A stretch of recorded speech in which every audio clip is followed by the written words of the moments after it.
Good afternoon, welcome back to Thought for the Day. It's lovely to be back with you again. Every day during weekdays we do a little thought, 12:30, just as something to encourage you, or maybe something to share with friends and family or people you might know are struggling. We believe as Christians that God is sovereign. He's sovereign now, He's sovereign when things are good, even when things are bad. We know God is still on the throne and God works His purposes out, and we trust in that even if we don't understand what's actually going on. So don't forget our Thought for the Day. Please invite friends and family, and don't forget our Sunday morning services at 10:30 as well every Sunday, where we go a little bit longer and we have a slightly longer talk as well based on the Bible. And don't forget as well our brand new thing we've started called Community Connections, where every Tuesday at 1:00, and you can watch your catch up, you can watch it on our YouTube and Facebook channel, but 1:00 every Tuesday we have an expert from a particular field who's going to be sharing something about the issues people are facing during COVID-19. Not so much the sort of health issues, but more mental health issues. So thinking of things like debt and worry and concern, those kinds of things. So we've had someone speak of debt already, and tomorrow we've got Emma Selby, who works for an organisation called Digital Mentality, and she's considered an expert in the NHS on child psychology, and she's going to be talking about children and some of the things they might be going through and practical tips on how we can help them in the next couple of months. Now, I've been in ministry for a long time now. The years seem to be sort of rolling into another. I've been here for nearly 12 years and 4 years at a previous church, and I worked for 2 years as a youth minister over in Bangladesh at the international church there. But I've been in and around ministry now for about 18 years, nearly 20 years, and involved in various church things before that as well. And so big part of my job is communicating with people, and communication is about more than just speaking. And when you look through the pages of the New Testament, Jesus was a fantastic communicator. He didn't give sort of dry lectures that were just kind of death by PowerPoint. Jesus had this incredible way of connecting with the people he was speaking to, speaking on their level, delivering quite challenging points, but in a way that engaged the crowd. Often as he spoke, people would say, "Who is this that speaks with such authority?"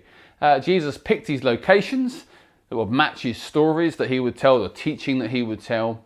He would also stand up for the people that he was speaking to whilst challenging their way of life as well. And he was just a brilliant communicator. And one of the things Jesus did very well was use object lessons and stories in a particular way. And so over the last nearly 20 years, one of the things I've enjoyed doing in my attempt to communicate the truths of God in the Bible is to use what's known as an object lesson. An object lesson is very simply where you communicate an important point, an important bit of teaching through the sort of medium of an object. So whatever it might be. I remember one of the very first things I did at this church is I had a mobile phone which I'd taken a battery out of, and I asked the sort of younger kids there to try and make it work. Maybe if you shake it, maybe if you punch it a few times, or maybe if you sort of try and warm it up or press some of the buttons.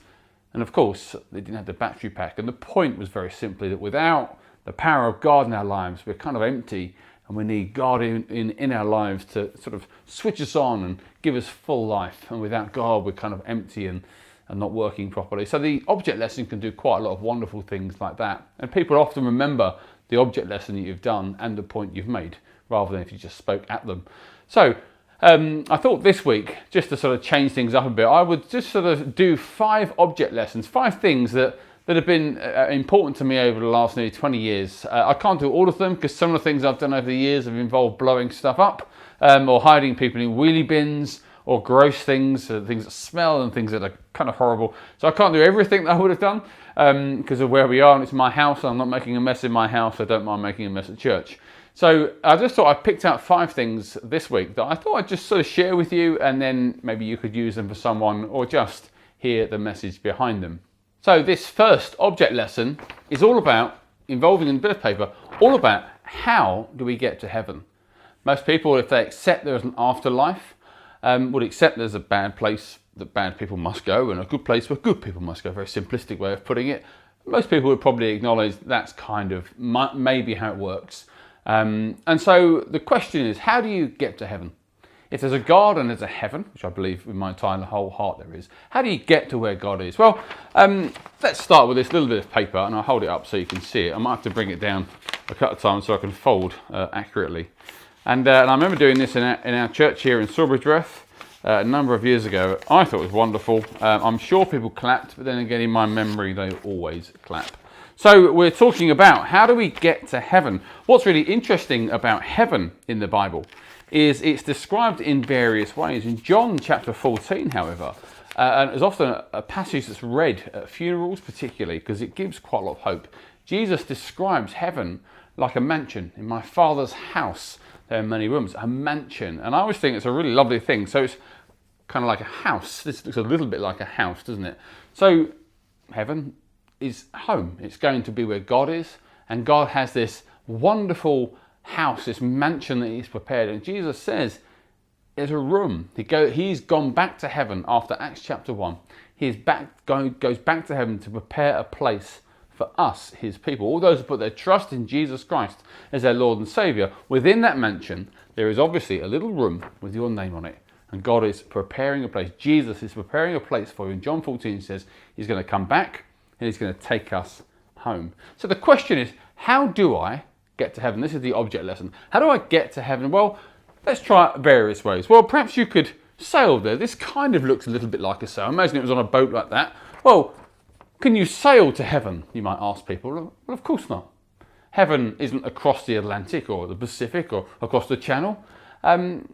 You need something a bit more powerful. Well, perhaps I could do something else. Perhaps, I wonder, could I fly to heaven? Let's have a look and go there, shall we? So let's have a look go. Can I fly to heaven? Well, here we are. My sails become an aeroplane.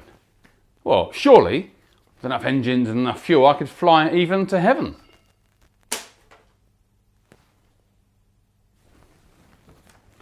No. Okay, so maybe we need something more powerful. Heaven is obviously in the sky. That's what a lot of children think, don't they?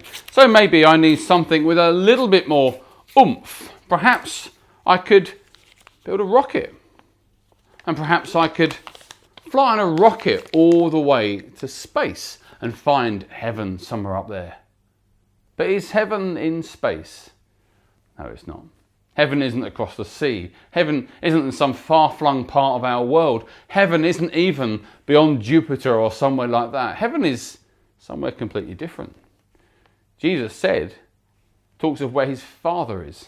Where is God? God is in the heavenly realms, which is outside of our universe. God is sovereign over every single part of it. There is no place where God is not, but there is a place where God is. And God is in his throne, on his throne, in the heavenly realms. And how do you get to that place that is outside both space and time? Well, the thing is, you can't get there by boat. You can't get there by aeroplane. You can't get there by rocket, no matter what Elon Musk tells you. Well, actually, the Bible tells us we need another way of getting there. We need to put our trust in something that is more powerful than anything a human being can make. Jesus says in John chapter 14, I am the way and the truth and the life. No one comes to the Father except through me. It's a really challenging bit of teaching.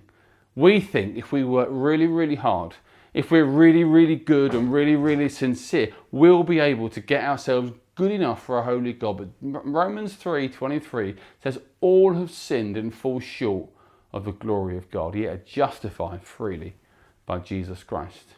And so our first object lesson, which I love, is actually just illustrates the point that no matter how good we think we are, we can never be good enough for a holy God. Because our sin is so bad that God cannot accept even a tiny hint of it into his throne room. And so he sends his Son to take our sin on the cross. He takes every single one of our sin, the good and what we think is the little stuff. He takes the bad and the little stuff. He pays the price. He wipes the slate clean so that God sees the righteousness of Jesus Christ and we are able to be with him forever and ever and ever. Something to think about this week and maybe share with those you're trying to explain the gospel to, the difference between good works and faith. But God bless you, and tune in tomorrow and we'll see what object lesson we're doing then. Have a great day.